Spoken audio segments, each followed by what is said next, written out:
with this issue of true fictions and the idea, which will be pretty familiar, of fictions based on true stories. So here's some examples of people talking about this. In Wikipedia, in 2014, they have not updated it, but it's probably more now. A total of 211 films produced before the year 2000 were identified as being based on actual events. After the year 2000, the making of films based on actual events increased in popularity. Since 2000, approximately 221 movies have been made fulfilling the same criteria. And of course, they're referring here to English language films. So I would assume that the number is actually much wider if you consider the entire world. Right. This is from an article in the Columbia Journalism Review. This seems to be part of a broader trend, an increase in the blurring of neat and certain categories of fiction and nonfiction into something that we might call true fiction. Wherever I look, some of the best films and books are bending the categories in this way.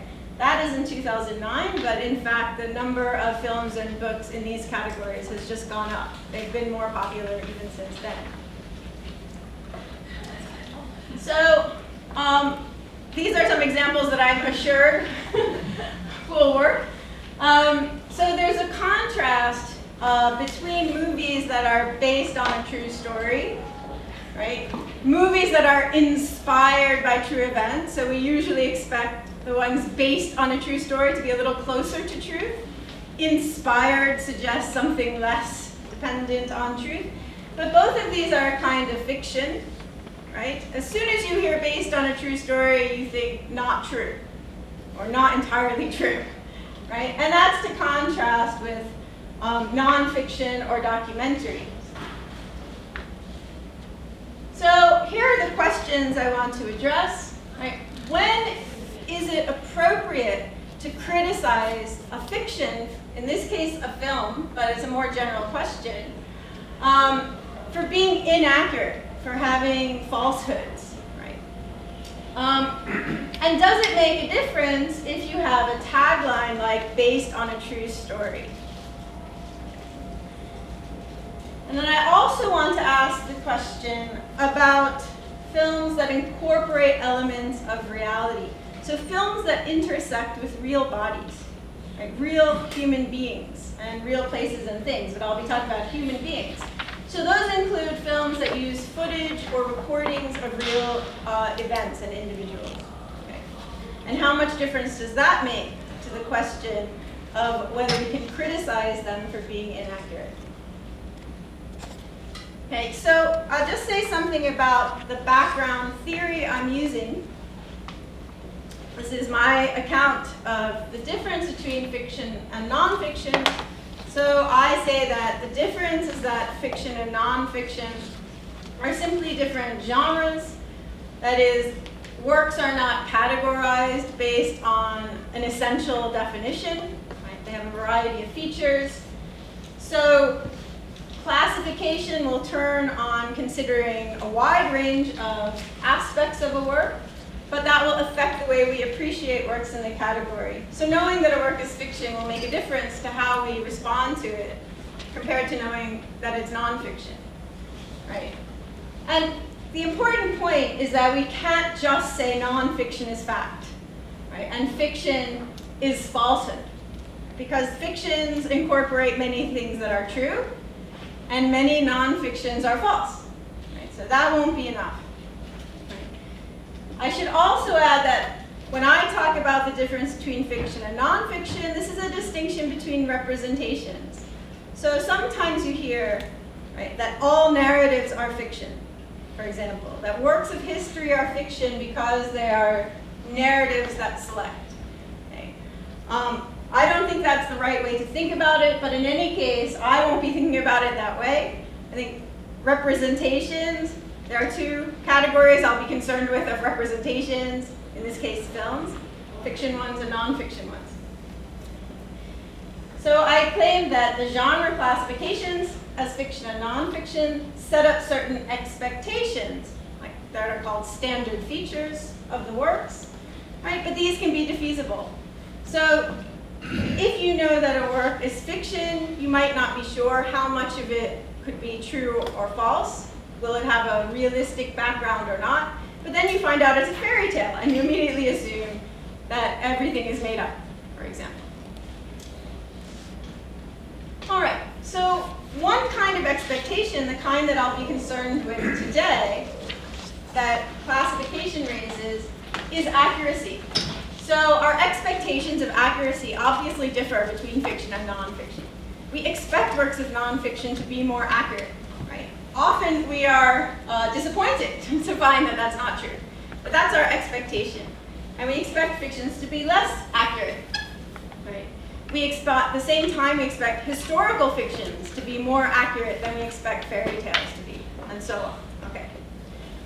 Now it seems like the tagline, based on a true story, will modify our expectations of accuracy. That is, we'll assume it's more accurate than your average fiction film, at least in some way, right?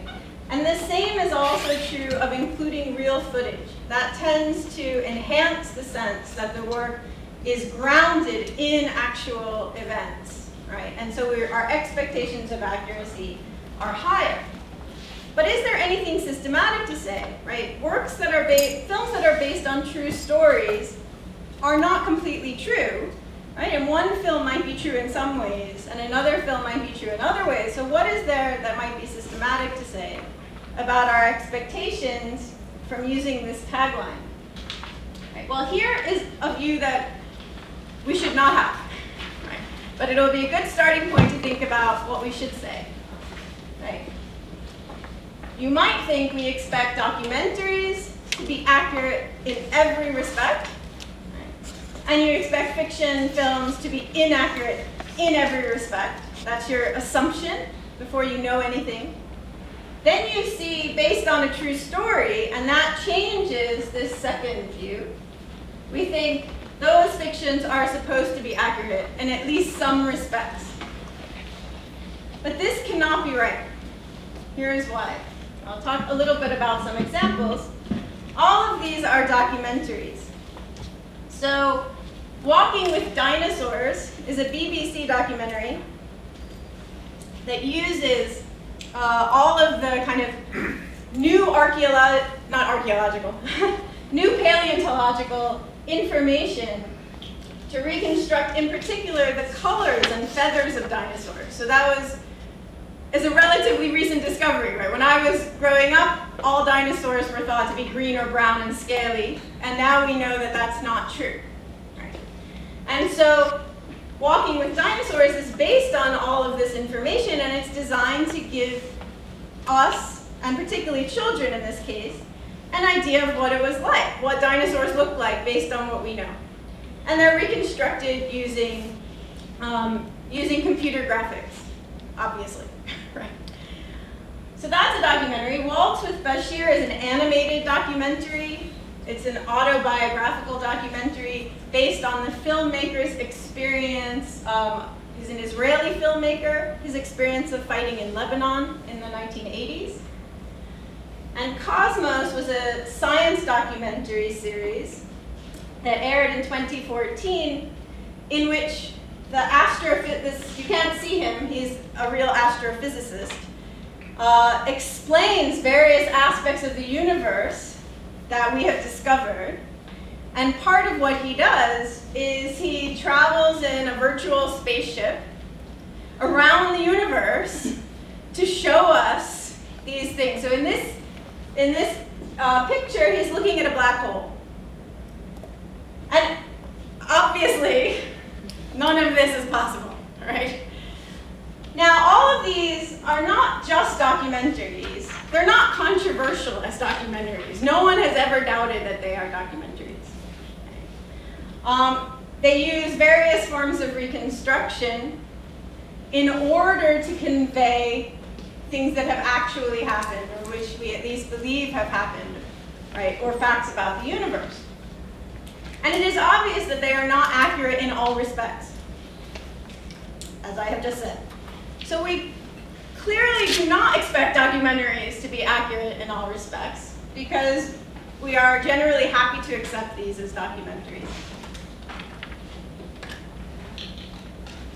And I should say that this is true even of kind of less unusual documentaries, if I may put it that way, more standard style documentaries.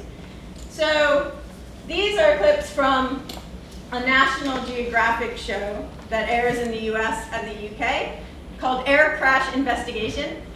So if you're interested in air crashes, it's a great show. Not everyone finds this entertaining. And the show always starts not by saying that it's based on a true story, but by saying it is a true story. Okay.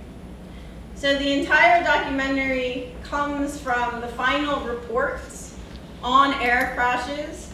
The people in the documentary who are interviewed are people who were on the plane, if there were survivors, sometimes a pilot, the investigators after the crash, right, airline experts, and so on.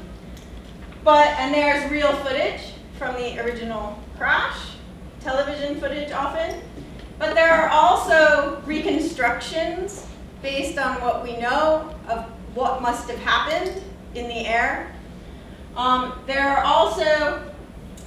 also acting, dramatic representations of the investigators discovering what happened, which gives the show a kind of feel of a crime drama, where they're trying to find out what was guilty, as it were, right? And so it builds up this very narrative pace. So there's a combination of all of these elements, and you know, watching it, that you can accept that it's a true story despite the fact that there are reconstructions and computer graphics and so on. Right? So again, even for these more standard style of documentary, accuracy is not expected in every single respect. On the other side of the coin, right, we criticize many works of fiction for being inaccurate, even if they're not in any way based on a true story. So the movie Robin Hood, which is not a very good movie independently of its inaccuracy, but in any case, right, here's an example. They have a refracting telescope, which they claim was invented by the Moors. Right, you have a Moorish character, but it wasn't invented until hundreds of years after the Robin Hood story was meant to have taken place. Right. Similarly, in the movie Troy, beach umbrellas did not exist. In ancient Troy, that technology was not available. Right? And anachronism is not the only kind of inaccuracy, but it's one of the most obvious ones. Right? If you want to know how any fiction film was inaccurate, nowadays you just go online, because millions of people will tell you how all the films are inaccurate. So clearly we don't expect fictions to be inaccurate in all respects. We expect them to be accurate in at least some respects, even when they're based on myths, for example, and stories. So since we can't assume the default that I've suggested, what's a better proposal? So I think we have the following kind of default expectation of accuracy with respect to documentary. That it should be accurate with respect to the events that constitute the subject matter, but not necessarily in other ways. So Walking with Dinosaurs has to be accurate in what it tells us about how dinosaurs behaved and what they look like, but it doesn't have to be accurate in the sense of showing us real dinosaurs, right? It can use a way of telling us the truth where the means it's using involves a kind of fictionalization, creating these dinosaurs in a computer graphic, right? The default expectations of accuracy from fiction, I think our default is something like we expect it to be kind of accurate about the background, the setting. That's why anachronisms bother us, right? When a movie is clearly set at a particular time in a particular place, even if all the characters and the main story are made up, we expect the representation of the time and place to be generally accurate. But we expect fictions to be inaccurate generally with respect to the specifics, the specific individuals, and the specific events that unfold in the plot. And these expectations can be defeated. If you know it's a historical novel, you'll think it might be more accurate with respect to some of the specifics. Now, when you see that a film is based on a true story, I think we increase our expectation of accuracy with respect to at least some of the specifics. That is, it wouldn't be enough for a film based on a true story to give you a general sense of the background and then make up everything that happened to the characters. You wouldn't count that as being based on a true story. The story itself has to reflect something that's actually true. There have to be some real people represented, they have to do some things that they did, and so on, right? But these expectations of accuracy are always modified by a variety of factors, so that even if a film is based on a true story, we permit filmmakers to depart from the truth for certain reasons. So why might films based on true stories or in some ways based on realistic aspects be allowed to be inaccurate and not criticized? And I think one fairly obvious reason is that if the filmmaker has changed things in order to make the film better with respect to various kinds of aesthetic criteria, more interesting, more gripping, more exciting, more visually pleasing, right? These are reasons we often allow filmmakers or don't criticize filmmakers for inaccuracy. So just to give a couple of examples, this one is not based on real events, but it is based on a representation of the International Space Center, the movie Gravity, Alfonso Cuarón. In this movie, the costume designer purposely decided that the characters' underwear would be essentially tight and sexy. And what astronauts actually wear are diapers. But you do not see Sandra Bullock wearing a diaper in this movie. And that is inaccurate, but it wasn't because they didn't know what was true. In fact, they went and talked to people at NASA in order to make the film. They made a decision that that was not going to be part of the aesthetic that they were trying to create in the film. So it was a decision which I think can be justified for aesthetic reasons. Closer to our topic, the movie Argo, which is based on a true story of getting a film crew out of Iran during the Iranian Revolution in 1979. So this film actually won an Oscar. In the film, there is a very tense scene near the end where the crew are stopped by security in the airport, just as they're about to board the plane. And they have to think very fast and make something up, and you're not sure it will work, right? So it's very tense and exciting, and then they finally get through, and everyone is relieved. None of that actually happened in the real events. In the real events, this is a picture of the original crew, they just go through the airport. They're not stopped in the airport. And of course, it's pretty obvious that the reason they did that was to build up more excitement and more suspense. Suspense is highly associated with how much you like a film, particularly a suspense film, right? So those are reasons why, I mean, we can debate it, but those are reasons why you might think these are good choices for a filmmaker, to be inaccurate even if the film is based on a true story for specific reasons. I think also various kinds of genre conventions, and particularly the fact that a work is comedy, makes us tend to be more forgiving of inaccuracies, right, in film. So Shakespeare in Love is very loosely based on some aspects of the life of Shakespeare. Good Morning Vietnam is based on a real person who ran the radio show in Vietnam for the American troops, Adrian Cronauer. Bonnie and Clyde, also based on the true story of the actual Bonnie and Clyde.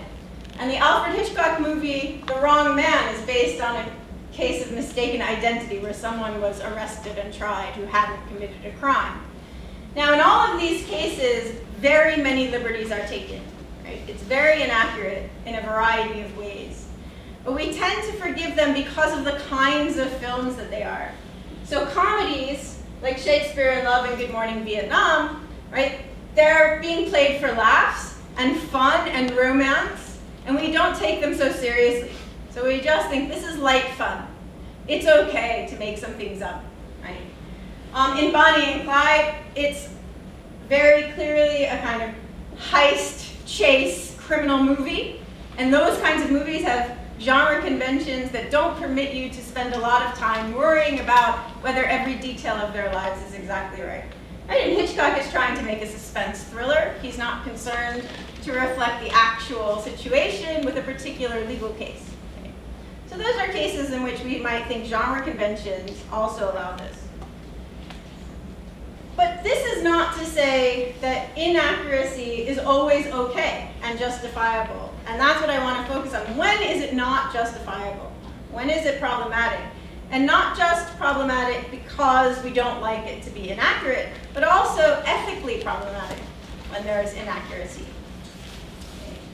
So here is an example of a very controversial film, Oliver Stone's JFK from 1991. And in this film, all of the following features increase our expectation of accuracy, right? It's in a genre. What genre? The kind of docudrama genre, right? It's supposed to be a relating of these events. Okay? The context of the presentation, the facts about the filmmakers. Oliver Stone advertised the film as the true story of the JFK assassination. He defended the film's accuracy against people's criticisms. He's committed to the view that the film puts forward about the assassination. And if you know that, your expectation that the film will be accurate will be enhanced, right? Of course, taglines such as based on a true story, which occurs with JFK. And JFK was famous at the time for using real footage in a very skillful way.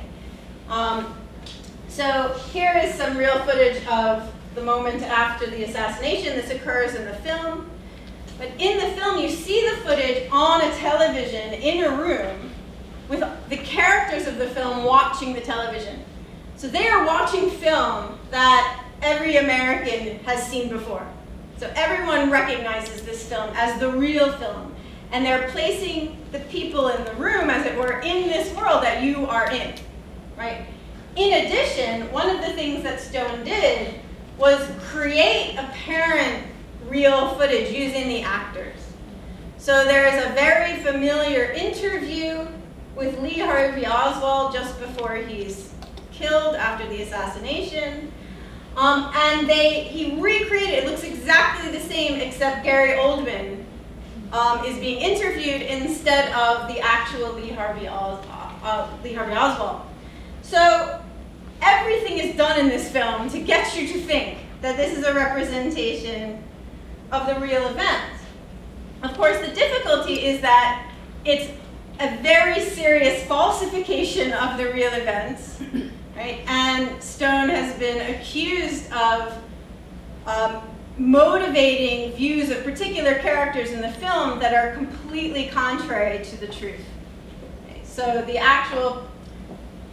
the person played by Kevin Costner in the movie is actually a really terrible person who made things up and brought criminal charges against innocent people.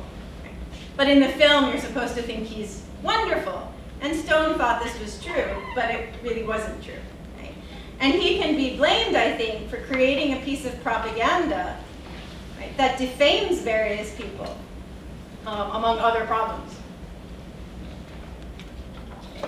There are further ethical concerns that these kinds of works can raise, even when the inaccuracy isn't with respect to just specific events, right?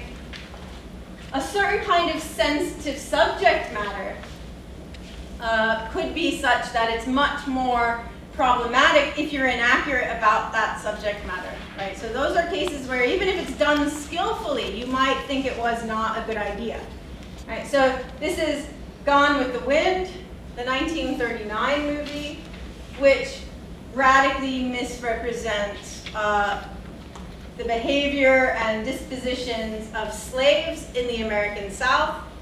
So this character, Prissy, is made out to be extremely stupid, a complete moron. She's supposed to be representative of African Americans, and this kind of stereotype is harmful, right? Even if it's in a fiction, but particularly a fiction that's supposed to be based on events in the Civil War.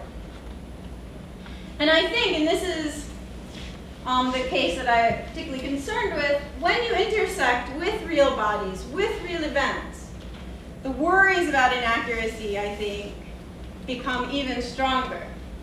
And I'll just say something briefly about a case of this. This is Catherine Bigelow's Zero Dark 30, which also won the Oscar for 2012 for Best Film. It's hard to see the slides, but in the film, which is about the CIA's hunt for Osama bin Laden, and eventual success in capturing and killing Osama bin Laden,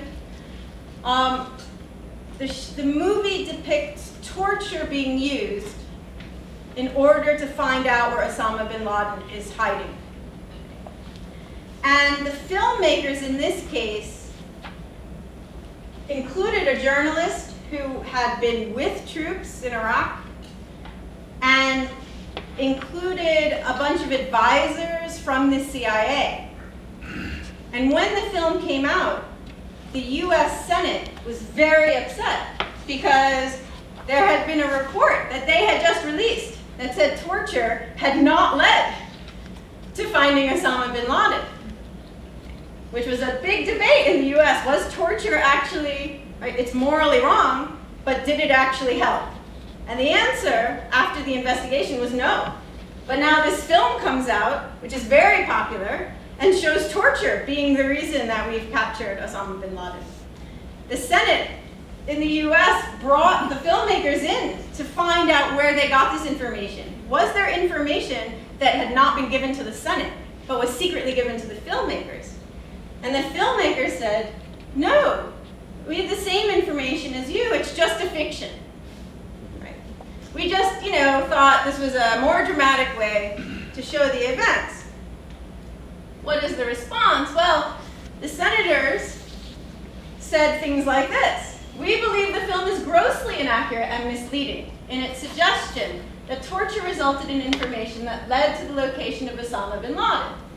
They said as well that it was factually inaccurate, false, and perpetuating a myth that torture is effective. Right? So the Senate had no trouble criticizing this film. The defense that it was fiction, even if it was based on a true story, right, that was insufficient. The screenwriter and the director, Catherine Bigelow, replied, it's not a documentary. Right? But they wanted to, quote, make the point that waterboarding and other harsh tactics were part of the CIA program while making a film that doesn't judge. Right? So they claimed, we're neutral. Right? These things did happen. But the film doesn't just show them happening, of course. It shows them being effective in a very specific way. Now, was the Senate correct to criticize the filmmakers? Right? Or were the filmmakers right to say, well, it's just fiction, right? So just don't get so excited. Well, I think that the senators in this case were right. Why? This is a film that's operating with our current standards in a very realistic film genre, right, depicting recent events. It relies heavily on interviews with people in the CIA. It was advertised as being grounded in information from actual operatives. Right? It's a very significant and sensitive issue for people, torture, terrorism, etc. Right? It's not obvious that the inaccuracies make the film better. So the actual way in which Osama bin Laden was discovered is also a very exciting story, which we can talk about another time. They could easily have depicted this other exciting version of events, but they didn't. Right? There are camera techniques and other devices that increase expectations of accuracy from the film. That is, shaky cameras, footage that looks like it's been shot on a home movie, and so on. And I think there's a particular concern, and this is where the film intersects with real bodies. So this film does not use real footage, but it does something that I think is even more worrisome. And I'll just show you what it is. This is how the tagline that the movie's based on a true story is presented at the very beginning of the film.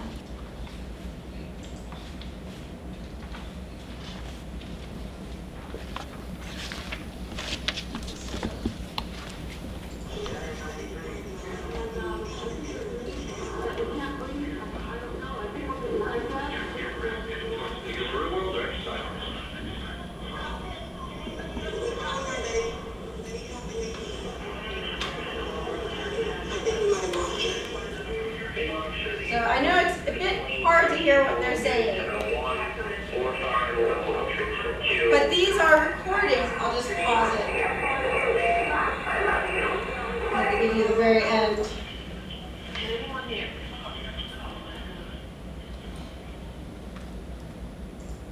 Right, these are, oh, how do I get back to the presentation? Hold on.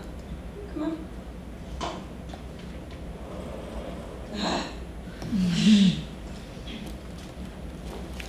Sorry. These are actually recordings of 9/11 phone calls from the Twin Towers. I'm trying to get, here we go. No, that definitely was not. There we go. Recordings from the Twin Towers of people calling emergency help. And when you're sitting in a theater and the sound is very good, you hear people saying, I think a plane has just hit the building. What are we supposed to do? Should we evacuate? Also calls to loved ones, which are on record. People saying, I think I'm going to die. And almost all the voices of the people on these recordings did die. After this film was made, their families objected because they had not given permission for their real voices to be used in this way. But notice how much it enhances our sense that the film is supposed to be accurate and grounded in a shared experience in a way that is extremely distressing. And I want to suggest that being fiction, right, is simply no defense at all against the accusation of inaccuracy or moral failing. I think an interesting question to consider, I'm not going to address it here, is the relationship between the inaccuracy and the moral failing. Right? It looks like it would be morally problematic to use these voices even if the film was completely inaccurate, but it seems even worse when it gives a portrayal that isn't true to the events that those people actually experienced. And that's it. Thank you. 예, 뭐 제가 아까 간단히 시작 사회를 봤습니다만 우리가 시간이 한 5분 정도는 있는 것 같아요. 그래서 이 흥미있는 얘기인데 물론 중간에 이제 마지막까지 나가시고 약간 먼저 끊으시는 거는 질문이 있으시면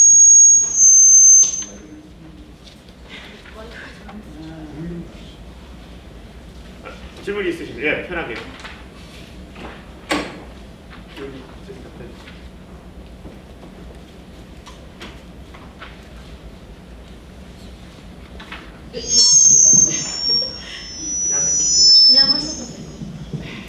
Thank you for your presentation, and that was very interesting. But what I'm curious, what I want to ask is, what is the aesthetic strength of the true fiction?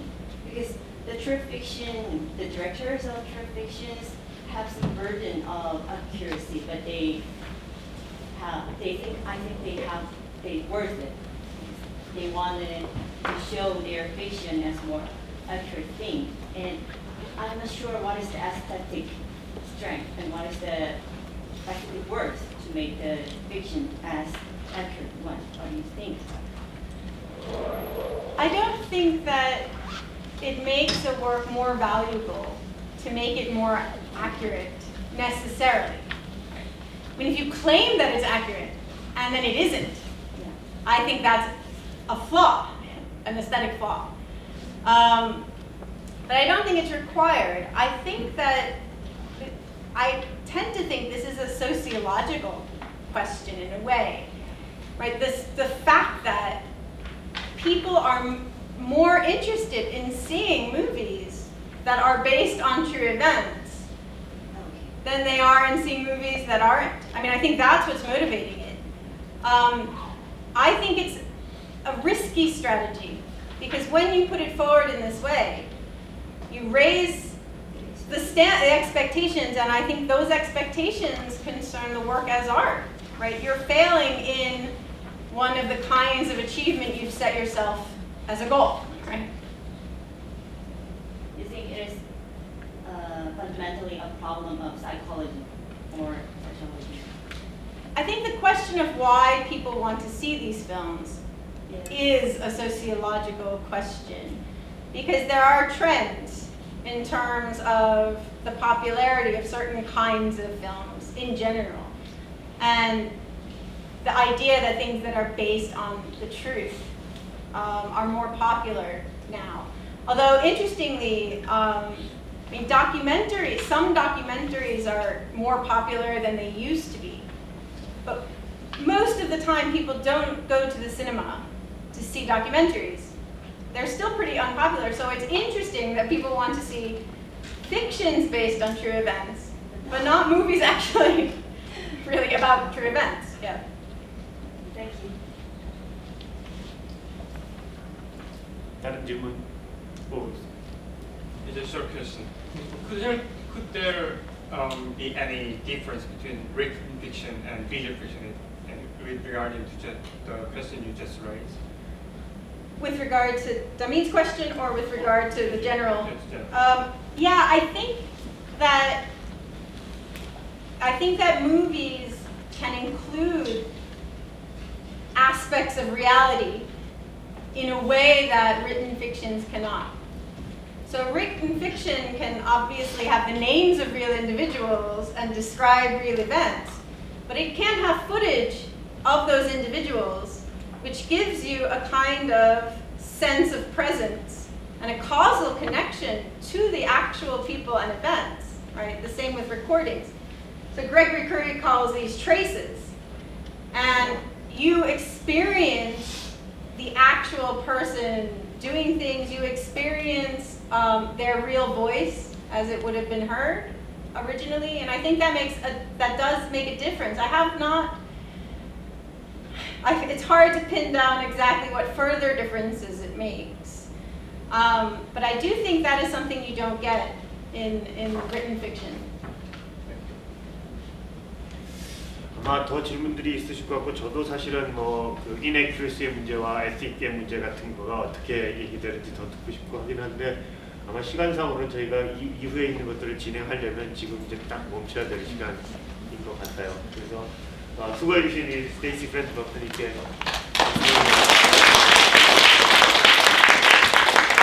자, 이나 선생님이